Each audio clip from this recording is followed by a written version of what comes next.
Welcome here to more Talk FCB and welcome to the biggest match in club football. It is the Champions League final coming live here from Portugal. And of course, guys, we had hoped that at the start of the season we would be talking about Barca playing in this weekend's match. But ultimately, we were nowhere near in complete truth. But hopefully in the seasons to come now, in the directions that we are taking, we can be playing in these occasions very, very soon. But this Saturday, as a result, we are now preparing for an all-English final as Pep Guardiola's Man City take on Thomas Tuchel's Chelsea. And this one should be a very entertaining clash. So, without further ado, let's get to it. And indeed, guys, the Champions League final will be coming to us at 9 p.m. local time in Portugal, coming to us there live from the Estadio do Dragão, home of FC Porto, in a stadium there that does have a capacity of 50,000 fans, although only 33% of that is what is going to be allowed to be in use on Saturday, meaning that we could see around 16,500 fans inside for the Champions League final. And I also have to say that we will be seeing a familiar face in charge of the biggest game of the season, with Mattia Lahoz, the chosen man to referee this one, with his Spanish assistants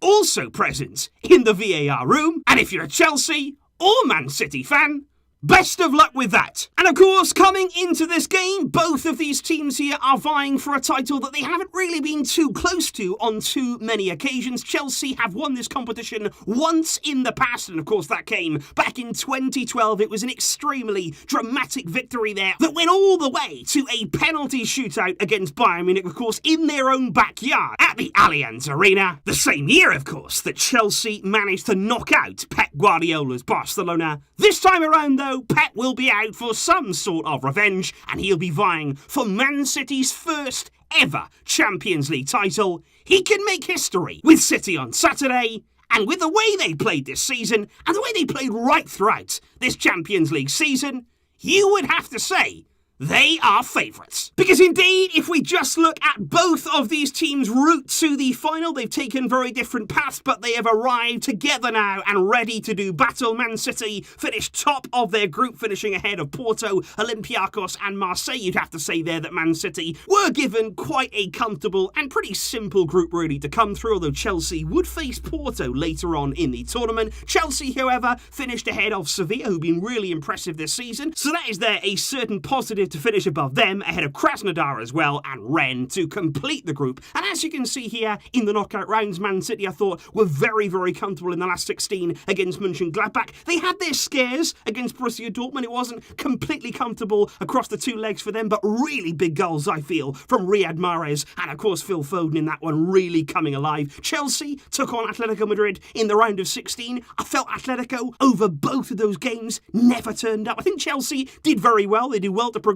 there. They were never really in trouble in either of those legs, but Atletico really disappointing, I felt. And then against Porto, I didn't think Chelsea were all that convincing. Again, they got the job done. Most of the work was done in that first leg, but I think over both of those legs, they didn't really take full control of that particular fixture. But when it came to the semi-finals, I have to say that I think both teams on either side here, I think they were very dominant in their respective games. I think Man City against PSG were absolutely outstanding. PSG in the end completely losing their heads, I feel, in both of those games. Man City just found a way to grind them down and get the result they needed. And I think Chelsea against Real Madrid, much like City, it was really dominant in the end from them. They certainly took on their Real Madrid, who in this competition we know are serial winners. They did well in the away leg, and at home it was very impressive from them, with the outstanding Mason Mount getting on the score sheet. And I think if you compare the stats between the two teams over the course of their Champions League campaign, it is very, very similar on the side of Man City and Chelsea. City have scored just a few more goals than Chelsea. They've conceded exactly the same amount of goals. If you look down there at the saves, Chelsea considerably more there for Mendy to do in goal, who's been a very, very good signing for them. So maybe Chelsea have been under a little bit more pressure. And of course, Man City will look to have more of the ball. But since Tuchel has arrived, Chelsea have looked really, really in control of most games, and against City, they will feel as though they definitely have a chance. If we look at the top goal scorers for each of the teams in this competition, what I would have to say about Man City is that looking at their team, looking at the players that they have, not only in terms of their starting 11, but also those coming off the bench, for me, they can score from so many different areas. They have so many players there who can chip in a big moment. Riyad Mahrez has been really prolific in this competition. I think Foden, you look at De Bruyne, Gundogan has popped up with so many important goals in this season. And of course, Ferran Torres, he's fully capable as well. And that's even before you mentioned the likes of Sergio Aguero and Gabriel Jesus. I think Chelsea, there has been a few struggles once again in terms of that striker. Giroud, in this competition, he's been outstanding, but he doesn't really seem to have the full trust there to play from the start of games. Timo Werner has had his struggles in front of goal. Pulisic, again, hasn't really been trusted. And of course, Mason Mount, he is one of the players that Chelsea are going to be looking to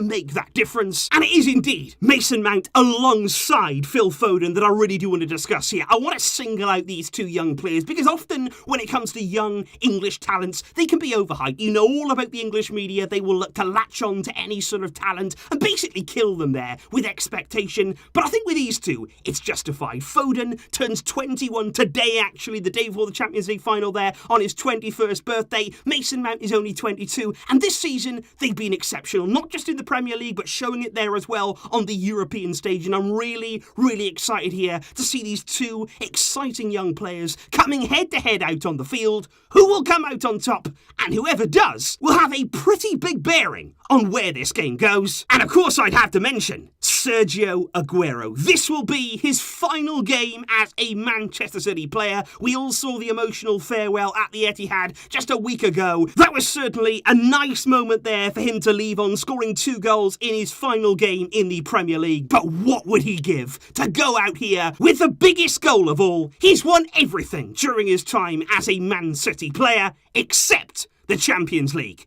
This would be a historic moment for Man City, and we all know that Sergio has been right in the mix in historical moments in the past. He'll likely start from the bench as Pep there has seemed very, very set in his ways of starting with a false 9 in big games. But coming off the bench, don't bet against Sergio to have his impact as Aguero will look to strike again. In terms of your predictions ahead of the final, certainly there the majority going in favour of Man City, overwhelming favourites according to you guys. And I've got to say, you look at the two teams head to head, and of course it's a Champions League final, it's a one-off game, literally anything can happen. Chelsea could find a way, just like they did in 2012, to make history for them. But I just think City, this feels like their year. This feels like their moment. And can Pep Guardiola cement his place at the summit of history-making coaches? Let me know your predictions and let me know all of your thoughts down below, guys. I'll be bringing you a match review of this game right here on More Talk FCB, so I will see you tomorrow after all the action has unfolded, and let's see who comes out on top. Enjoy your weekend, guys, and enjoy the final. But until next time, as always, Visca El Barça.